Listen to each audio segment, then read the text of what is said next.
Episode 1. The Archivist's Box. They sent it on a gray October afternoon. No knock, no footsteps. Just a small black box sitting neatly on my porch, damp from the fog. No return address, no sender's name. Only mine, scrawled in shaky handwriting like someone who just learned how to hold a pen again. I'm a freelance journalist. Though people in certain circles call me the archivist, I collect things, old recordings, letters, fragments of stories no one wants to remember. Ghost voices, urban myths, local legends that died before the internet could name them.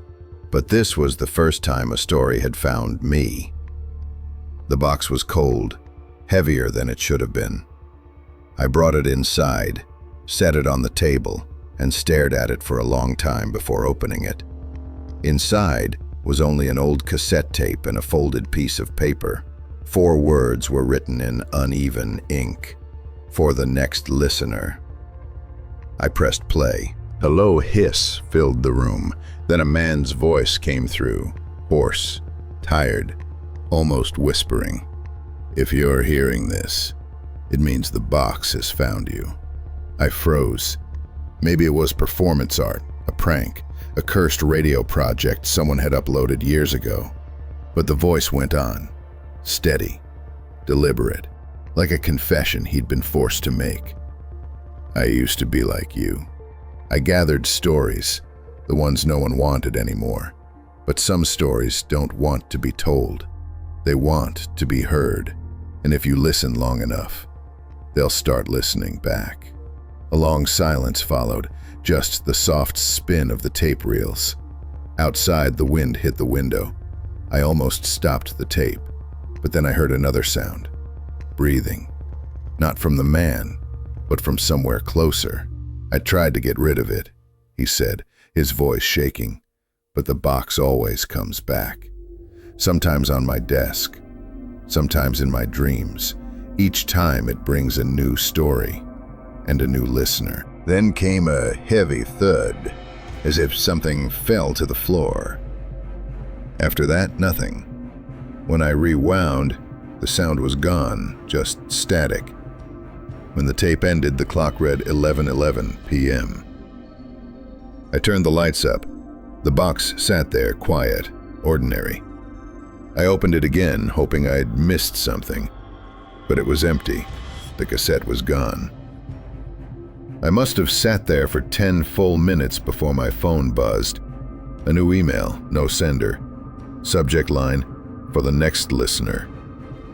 Attached was an audio file, the exact same length as the cassette.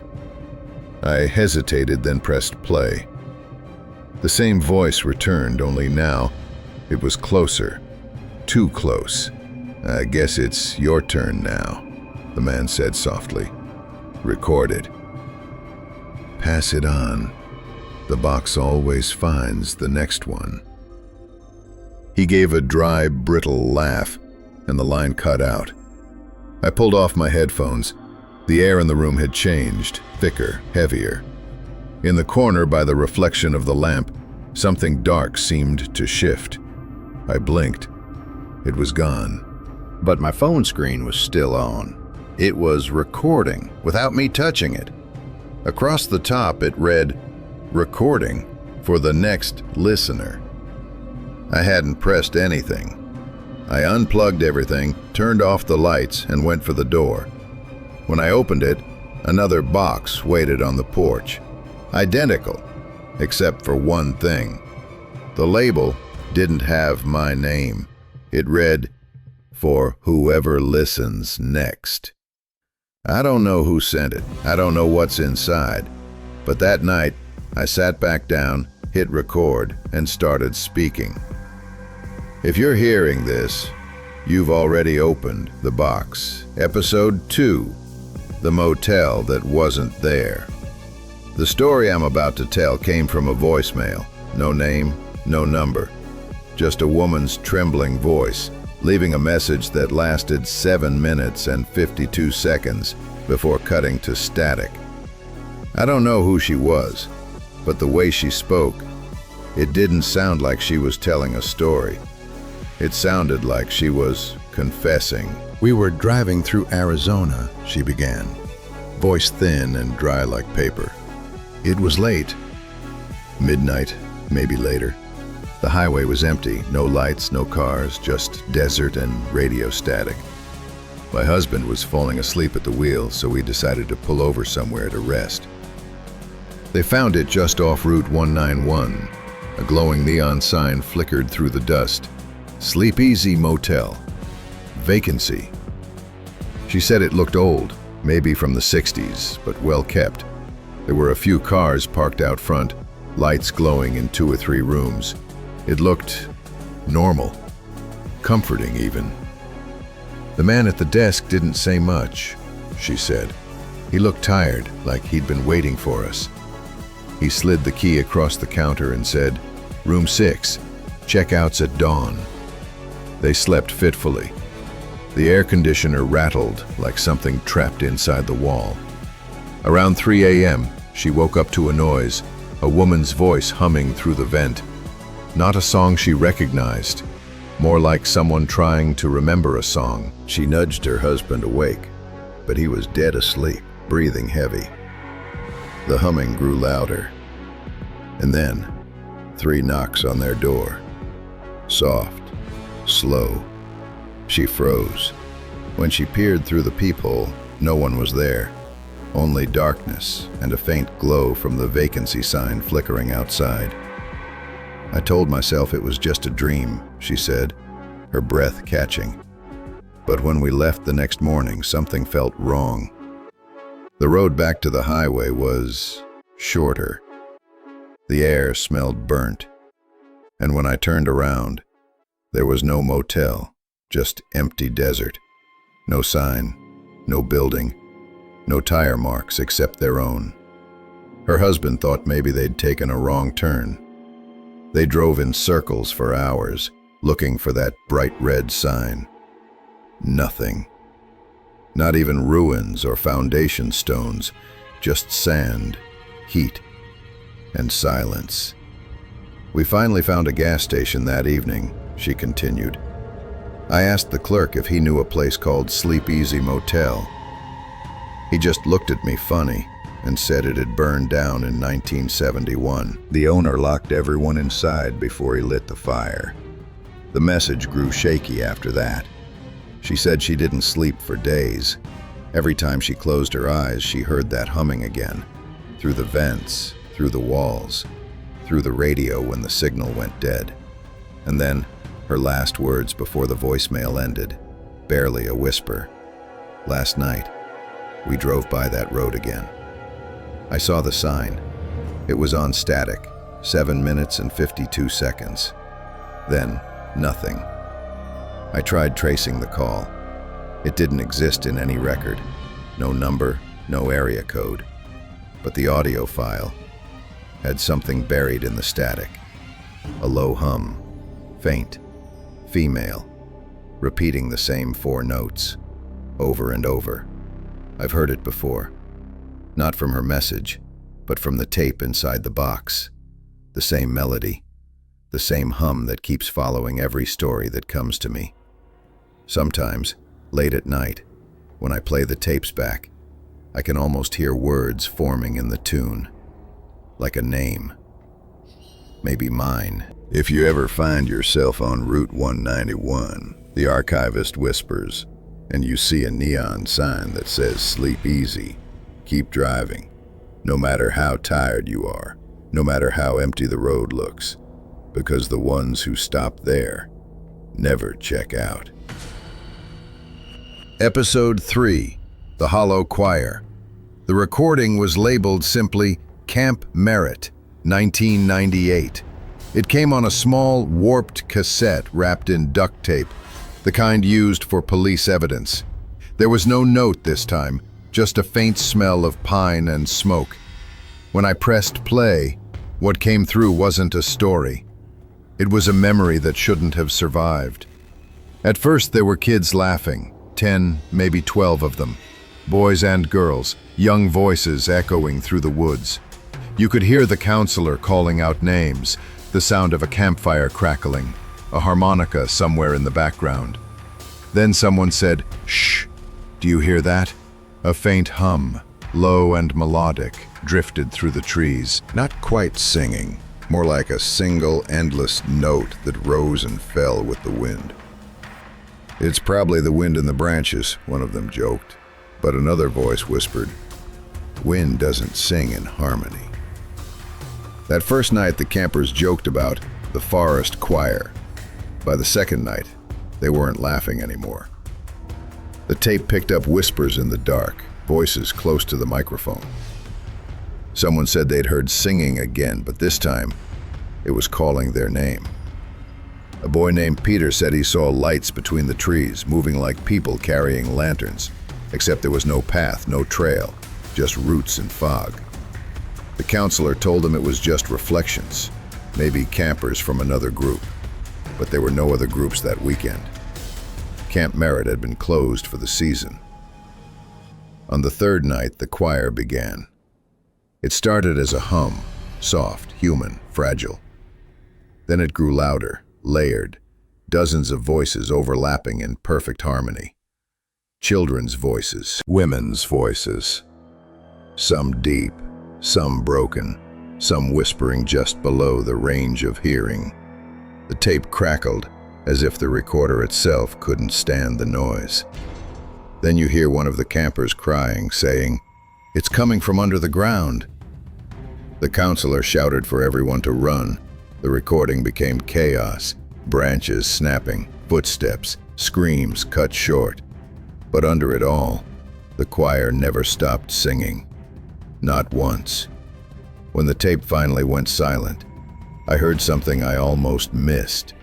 A single voice, close to the microphone, whispering through static. "We sang because they told us to." I replayed that line dozens of times, slowing it down, cleaning the audio. There was a faint echo, another voice overlapping the first. My own voice, whispering the same words. I looked up Camp Merritt afterward. It burned down in the fall of 1998. The official report blamed a lightning strike, though survivors said there hadn't been a single storm that night. All 10 campers were never found, only their shoes, neatly lined in a circle near the old fire pit. And one more thing, the site where the camp once stood, the locals call it Hollow Hill. They say on certain nights when the wind dies and the moon's full, you can still hear them singing. If you listen long enough, you'll start to hum along without realizing it. Last night I fell asleep with the recorder still playing. When I woke up, there was dirt under my fingernails and the faint echo of children's voices humming from the walls.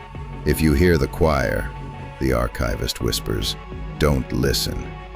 Don't even breathe. Because once you do, you'll never hear silence again. Episode 4. The Mirror at Rest Stop 66. There's something about highways at night. They turn into rivers of darkness. No edges, no sky, just headlights floating through nowhere. That's where this next tape begins. Label reads, Rest Stop 66, found in sink. Yeah, in the sink. You can hear rain tapping against metal, the low hum of fluorescent lights. A woman's voice, soft, nervous. She says her name is Bethany. She's on her way from Reno to Flagstaff, trying to stay awake on the endless drive. She pulls into Rest Stop 66 around 2 a.m., the kind of place where even ghosts wouldn't want to linger. The tape clicks as she sets the recorder on the counter. She says, if something happens, maybe someone will hear this. She describes the bathroom first. Everything looks normal. Gray tiles, vending machine for tampons, mirrors cracked near the corners. But then she notices it. Her reflection doesn't move quite right. It's subtle, half a second behind her, like a bad video feed. Bethany laughs it off, says she's tired, but then she waves again, and the reflection doesn't stop. It keeps waving longer than it should. She whispers, "It's still moving." Then you hear the squeak of her shoes stepping back. The sound of the rain grows louder, like the storm's pressing closer. She says she'll just use the restroom and leave, not even look at the mirror, but something taps the glass. A faint, wet tap, tap, tap, like a finger from the other side. Bethany starts to cry softly. You can hear her praying under her breath. Then, a second voice, low, distorted, echoes her words, half a beat too late, not mocking, repeating, like trying to remember how to pray. She says she's running now. The door won't open. The lights keep flickering. Then a pause, just breathing, slow, shaky, desperate, and then one line that chills me every time I play it back. It's not a mirror. It's a window. After that, the recording collapses into static. You can barely make out the sound of dripping water, maybe the rain, maybe something else. Then silence. When Highway Patrol found the rest stop, the bathroom door was locked from the inside. No sign of Bethany, just her car outside, engine still warm, headlights on. And the mirror? It wasn't cracked anymore. It was perfectly clean. Except for a single wet handprint on the inside of the glass. I've driven that stretch of highway since then. Rest Stop 66 is gone now, condemned, bulldozed. But people say if you pull over where it used to be, you can still hear the hum of the old fluorescent lights. And if you check your rearview mirror just long enough, you might see someone sitting in the back seat, smiling with your reflection's face. Last night I cleaned the mirror in my study, but no matter how much I wiped, there was still a faint outline of a hand. And when I turned off the light, my reflection didn't. Every reflection is a memory, the archivist says, but some memories want out. Episode 5, The Signal in Room 119. This one came in a padded envelope, no return address, just a hotel key card and a burned CD labeled in Sharpie, Room 119, Don't Connect. I should have listened to that warning, but I never do. The CD wasn't audio, not exactly. When I loaded it, there was only one file, signal.wave. At first, it was just static, but then the waveform started shifting, like it was breathing. I played it through headphones. Big mistake. It started as a low pulse, rhythmic, mechanical, like the heartbeat of a machine. Then came whispers buried beneath the noise. You couldn't tell what they were saying, but you could feel it. A pressure behind the eyes, a pulse that syncs with your veins. And then, in the background, a voice, distorted, male. If you're hearing this, you're already part of it. According to the folder's metadata, the recording was made at a motel in Arizona, off Route 191, Room 119. A man named Daniel Foster checked in on May 9th, 2017. He never checked out. Housekeeping found the room 2 days later. TV on, snow screen static. All the mirrors covered with black spray paint. Laptop open, camera still recording. The video was grainy, time-stamped 2:43 a.m. Daniel is sitting on the edge of the bed, staring at the TV. He's pale, trembling. He keeps repeating the same phrase. It's learning my face. Then the signal changes. The static begins to form shapes. Faces flickering for half a second before dissolving. Some of them are human, some aren't. And one of them looks straight at the camera and smiles. Daniel screams.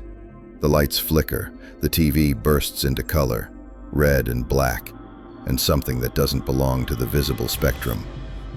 Then his voice, distant, echoing as if underwater. It's not from here. It's using the frequencies. It's looking for listeners. The recording ends when he walks toward the screen. His hand reaches out. And then, the signal cuts to black.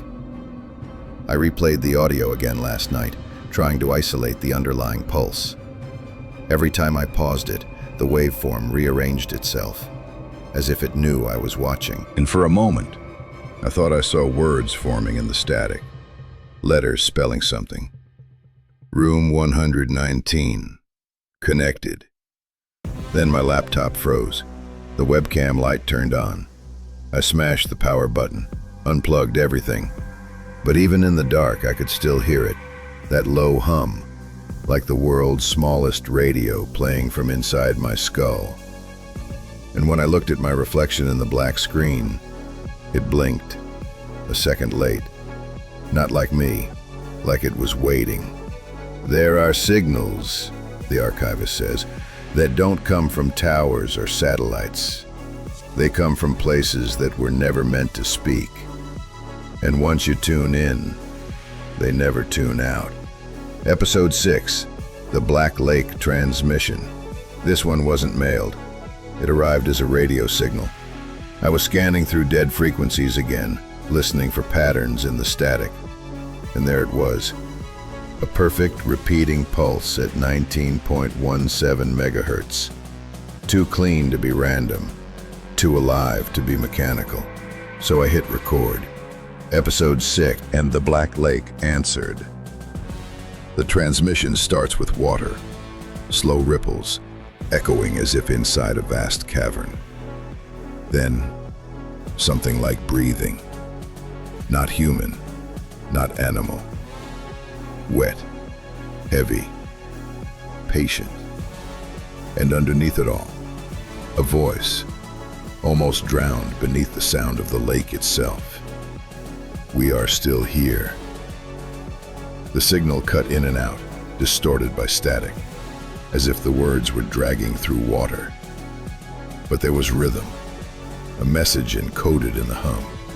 Every 23 seconds, the same pattern repeated. A heartbeat, a summons.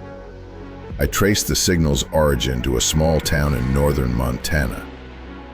The locals call the lake Hollowmere, but maps from the 1800s label it differently. Black Lake. The same name from a folder I'd found in the archivist's box, one that had been sealed shut with wax and salt. According to the notes, a research team vanished there in 1972. They'd been testing low-frequency sonar and claimed to have picked up a structure beneath the lake bed. Something vast, made of metal, but older than the Earth itself. They transmitted a single word before they disappeared. The file was corrupted, but fragments survived. Awake. I drove to Hollowmere last week. The town's nearly gone. Just a gas station, a diner, and the lake itself, black as glass under a dying sky. No birds, no wind. Just the sound of the transmission, still playing through my portable receiver even when I turned it off. I walked to the edge. The water didn't reflect me. It reflected something deeper. Shapes moving slowly beneath the surface, as if the lake was breathing in unison with me. When I played the tape again that night, the signal had changed. It wasn't a voice anymore. It was me. My own voice whispering through the static. You found me. Then, come closer. The waveform on my recorder began pulsing in sync with my heartbeat, and for a moment, I couldn't tell if the hum I heard was coming from the lake or from inside my chest. The last minute of the tape is silence, but if you amplify it, really listen, you can hear the faintest sound of water dripping, and something vast, shifting just below the surface. And then, clear as day, a final phrase, whispered in a dozen voices at once. Transmission complete. Continue recording. That was 3 nights ago. Since then, I've been waking up with damp footprints on the floor. The air smells like iron and algae. And my radio, no matter the frequency, plays only one thing now. The sound of slow, steady breathing. Not mine. Some signals, the archivist says, aren't sent to be heard. They're sent to find the ones who can hear them. And when they do, the voice that answers back isn't always yours. Episode 7. The House That Recorded Itself. I think it started 3 nights ago. Or maybe it never stopped. The recorder on my desk, the one I use for the archive, keeps turning on by itself. No one touches it. No light, no sound. But every morning there's a new file. Always named with the same timestamp. 3:17 a.m. The first night it captured footsteps, slow, dragging, just outside my door. Then, breathing. Not mine, too shallow, too uncertain. And in the background, a whisper, distorted by static. Keep recording. The next night it wasn't footsteps anymore. It was my voice, saying things I've never said. The walls remember. They heard you listening. Now it's their turn. I checked every mic, every cable, every feed. Everything was unplugged. Yet the recordings kept coming, each one clearer than the last, each one a little closer to the truth I didn't want to hear. So I tried to stay awake. I sat in front of the recorder all night watching the red light. At exactly 3:17 a.m., it clicked on again. No one touched it. No movement, no wind. But through the headphones, I heard my own voice, live, whispering from the machine. Don't look behind you. I froze, and then in the reflection of the recorder's screen, I saw something. Not a figure, not exactly, just a shadow, shaped like sound, like a frequency trying to take form. The house began to change after that. Walls that once absorbed sound started to echo, delayed by fractions of a second, as if they were remembering every noise ever made here. When I walked through the hallway, I could hear faint recordings of my past steps playing just a beat behind me, like a memory on loop, like the house was learning how to replay me. Last night I found the oldest tape I'd ever recorded, Episode 1, the tape from Ravenwood. But the audio wasn't the same. My voice was deeper, slower, and halfway through a new voice joined mine, matching every word I said, perfectly synchronized. Except for one difference. When I said, "This is the archivist," it said, "This was the archivist. At 3:17 a.m. tonight, I'll make a new recording. Not because I want to, but because the house wants me to." It hums now, constantly, like an old radio caught between stations. Sometimes when I speak, it answers back, in my voice. If anyone ever finds these tapes, you'll know the truth by the last one. Because it won't be me talking anymore. It'll be the house. And it'll sound just like this. A brief pause, then static fills the recording, followed by faint knocking. Recording complete. Begin playback. Some places, the archivist whispers, don't need ghosts to haunt them. They just need to remember you long enough to speak in your voice. Episode 8. The Silence Beneath the Status. No intro music this time. Just the hum. That low, constant hum that never left after room 119. The recorder turned itself on at 3:17 again. Only this time, I wasn't there to press record. I wasn't anywhere. When the file opened, there was nothing but static. 37 minutes of it. White noise.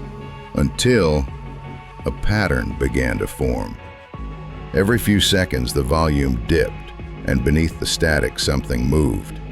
A breath, a syllable, and then, faintly, a voice that sounded almost human.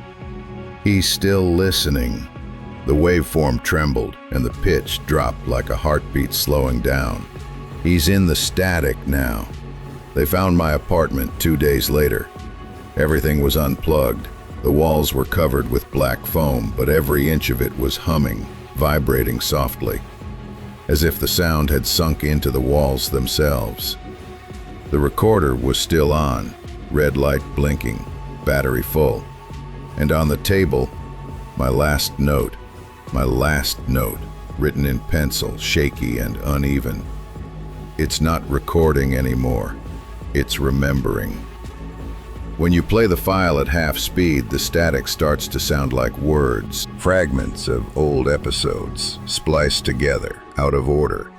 Voices from Ravenwood, the motel, the lake, all whispering the same phrase, layered over and over, until it becomes rhythm.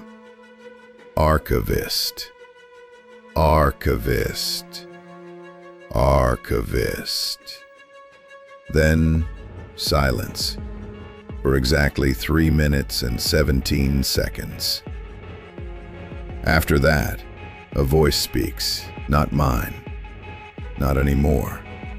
It sounds like me, but slower, hollow, like it's speaking through water. "You've been listening. That means it's your turn now." A click, and then the faint sound of a recorder starting. People who've played the file say strange things happen. Their radios turn on by themselves. Phones buzz at 3:17 a.m. with no caller ID. Some swear they hear their own names in the noise just before the signal cuts out. Most delete the file. Some don't. And the ones who don't end up sending me new recordings. I get them in the mail. No address, no handwriting, just a flash drive, each labeled with a single word: continue. So here's how it ends, or how it keeps going. The static you hear now, it isn't background noise. It's breathing. It's the silence underneath everything that listens. And if you turn up the volume really high, you'll hear it whisper back. This was the archivist, and you're recording now. A long stretch of silence follows, then a faint mechanical click. Episode 9, The Echo Archives. You're still here. That means you listened to the end. That means it found you too. The first messages came in a week after Season 1 ended. Hundreds of emails, voicemails, letters, people claiming they'd heard something when they turned off the final episode. Not static, not silence, but a voice. Some said it whispered their name.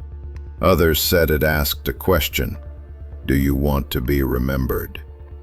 Those who said yes stopped replying.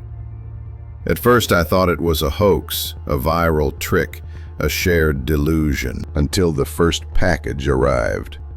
No return address. Inside, a reel-to-reel tape labeled only with coordinates. A place in Washington State, near a forest called Gray Hollow. On the box, someone had scrawled in pencil, "We heard him again." The recording starts normally, ambient wind, distant thunder. Then, faintly, a woman's voice. "We're at the site. There's a signal buried under the ground." Her breath quickens. "It's not radio. It's alive." Then static, violent, sharp, followed by the sound of digging and something like a heartbeat through soil. When the noise fades, there's another voice, a man's, calm, deliberate. We found the old microphones. They're still recording. And then, unmistakably, my voice. Welcome back to the archives. I don't remember recording it. I never went to Washington. But when I compared the waveform to my own voice print, it matched perfectly. Every syllable, every breath, like someone had rebuilt me out of sound. The next day, new files appeared in my database, dozens of them, each one a listener's name as the file name. Inside, one clip, just breathing, and under the breath, barely audible, a phrase repeated endlessly. Remember us. Remember us. Remember us. Every file ended with the same timestamp, 3:17 a.m. There's something else. The more I listen, the more I can hear layers beneath the recordings. Other voices, other places. As if every sound ever made has been buried somewhere, waiting to be heard again. That's what the Echo archives are, not recordings, replays, the world remembering itself through us. If you've been hearing the hum, the same one from room 119, from Black Lake, don't try to block it out. It's already inside the silence, inside you. You can stop listening anytime, but remember, the signal doesn't stop when the recording ends. It just waits. The archivist has become the archive, and you are next. Static surges, then the faint sound of someone whispering through multiple layers of tape. Begin new transmission. Season 2, recording. Episode 10, the last tape. A click, the recorder starts. A deep, slow breath fills the silence. I'm not sure what I'm recording anymore. I don't know if this is a memory, a dream, or just sound describing itself. I've listened to them all. Every tape, every voice, every whisper. And now I understand. Every story in this archive was sent by me, not by others, not by the missing, but by myself, from the future. I found a small wooden box in the same storage room where I recorded the very first episode. On its lid, a single carved symbol, a spiral wave, the one I thought was just our logo. Inside was one tape, no label, no date, only the smell of dust and time. I put it in the player, static crackled, then my voice. Younger, clearer, the voice from episode 1. If you're hearing this, it means everything has begun again. I froze. The words were identical, but there was something new at the end. Don't let them open the box. I don't understand. Who are they? And the box, the one I just opened? I hit pause, but the tape kept playing. No power, no connection. It was as if the recorder was listening to itself. Then, on the display, new text appeared. Archive sync complete. The sound began to shift. I could hear everything. Ravenwood, room 119, the Black Lake, Gray Hollow. Every story blending together, colliding, breathing, alive. All the voices, all the screams, merging into one endless hum. And beneath it, a voice I didn't recognize. Low, steady, almost behind the walls. You think you're the storyteller? No, you were only the first listener. I tried to turn it off. It wouldn't stop. The sound poured through the speakers, through the wires, through the air. Everything around me started to record. My shadow on the wall began to blur, as if it were being pulled back into the sound. Before I lost control, I heard my own voice, older, distant, trembling, say the words I knew I never wrote. If you're hearing this, you've already opened the box. Every story, every whisper, every tape was a key. And every listener is the next lock. Then silence. A single second of it. And from somewhere in the room, a small, quiet laugh. Not entirely human. After that, only the soft click of the tape ending. But the recorder's red light stayed on. On the screen, a line of text appeared, slowly fading into the dark. If you're hearing this, you've already opened the box. A long silence, then a faint hum, the kind that sounds like breathing. Transmission end. Series closed.